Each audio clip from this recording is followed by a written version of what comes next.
The triple-double is one of the most controversial stats in basketball, and for good reason. Does it really matter that Westbrook or Luka Doncic grabbed 10 rebounds in a game? It's impressive for sure, but as a player's triple-double capabilities actually help a team win basketball games. Nonetheless, we are in the middle of the rise of the triple-double. In 2012, there were less than 20 triple-doubles in the entire season. Last year, there were over 120.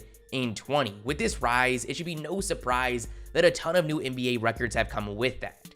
We've seen the title for the youngest player to put up a triple-double switch hands 3 times since the 2018 season. Alonzo Ball broke the 12-year-old record previously held by LeBron James by just 5 days when he had 19 points, 13 rebounds, and 12 assists against the Bucks at 20 years and 15 days old. In that same season, the record would be broken again by Markelle Fultz in the final game of the year, where at 19 years and 317 days old, he would have 13 points, 10 rebounds, and 10 assists, somehow also against the Bucks.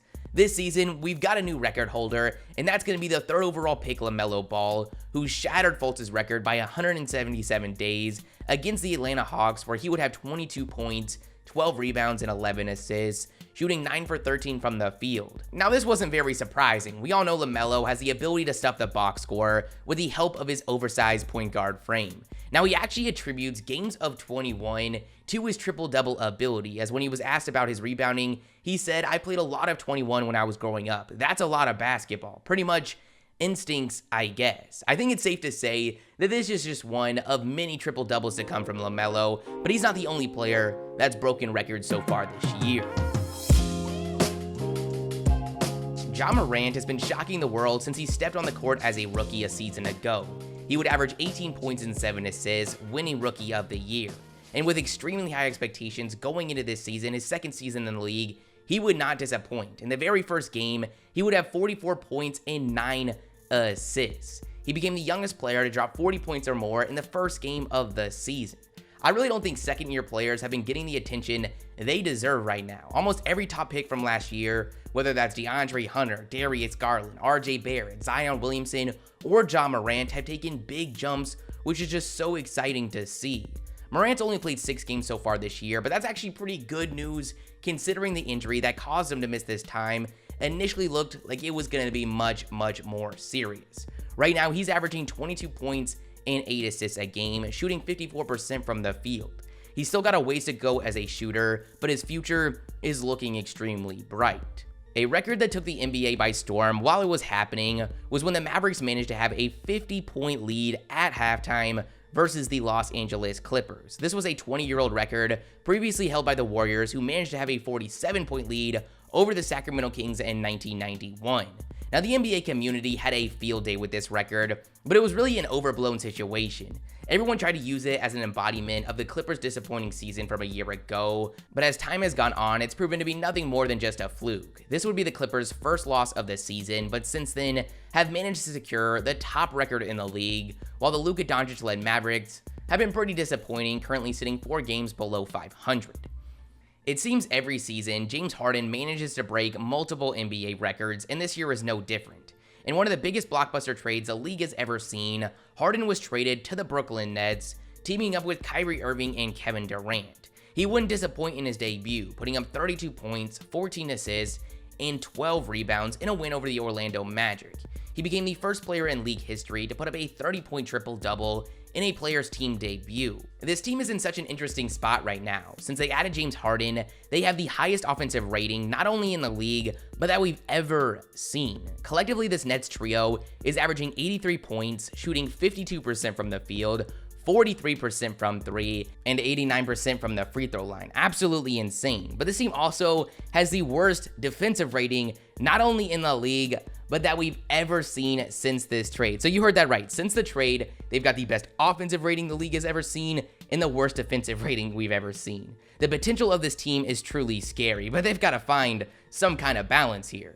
The Milwaukee Bucks broke a record this season that I just didn't expect from them when in the 3rd game of the season against the Miami Heat, they would make 29 3-pointers. This is now the most ever from a team in a single contest. The previous record holder was the Houston Rockets, who had 27 against the Phoenix Suns in 2019. In this game, Drew Holiday would have 6 3-pointers, Dante DiVincenzo would have 5, Chris Middleton with 4, Brook Lopez with 3, and a total of 12 different players would have hit at least 1 3. I think one of the craziest parts of this eventual 47-point win was that Giannis would have just 9 points on 3 for 9 from the field. Now, this is a crazy outlier game, but at the time, it would actually be a sign of what would be a stronger focus for this team going forward. The Bucks have had their struggles this year, but shooting is just not one of them. They're currently 4th in both 3-pointers made and 3-point percentage so far this year, which really raises the ceiling of what this team is capable of.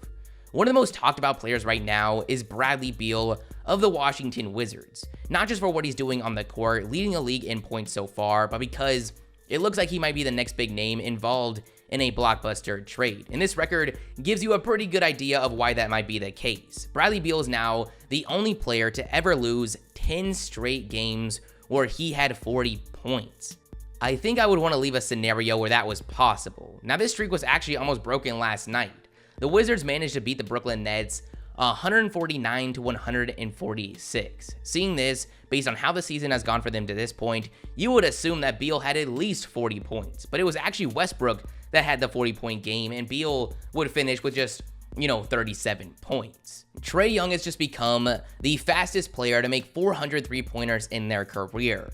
He really hasn't been talked about too much this season, despite the Hawks finally playing above 500 basketball, but that's about to change due to the run he is on. In the last 5 games, he's averaging 38 points, shooting 49% from the field and 54% from 3. It was disappointing to hear Trey Young didn't seem too pleased about the idea of playing off ball more when brought up by John Collins, but I'm still really excited to see him in this Hawks team grow. I think it's safe to say a lot more 3-point records are coming Young's way. Patty Mills makes this video with a pretty unique record, but it gives me an excuse to talk about him. He is now the record holder for the most 3-pointers made off the bench on a single team. I wasn't lying when I said it was unique. Since coming to the Spurs in 2011, Mills has consistently brought this team elite shooting, averaging 39% from 3. This season, he's actually having the best season of his career at 32 years old, averaging 14 points, shooting 41% from 3 on almost 7 attempts a game. I think Patty Mills and this Spurs team doesn't get talked about enough when it comes to trades. DeMar DeRozan, LaMarcus Aldridge, Rudy Gay, and Patty Mills are all at least 31 years old and on the last year of their contract. Seems like a great opportunity for the Spurs to jumpstart a new era and for a lot of these contenders looking to bring in difference makers at a low price.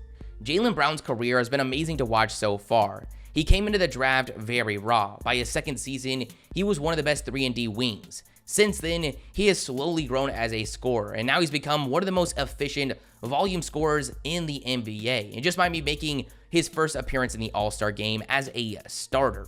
He is averaging 27 points, shooting 53% from the field and 44% from 3.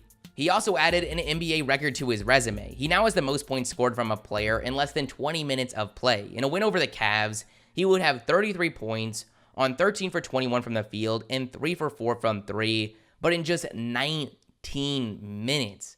Crazy.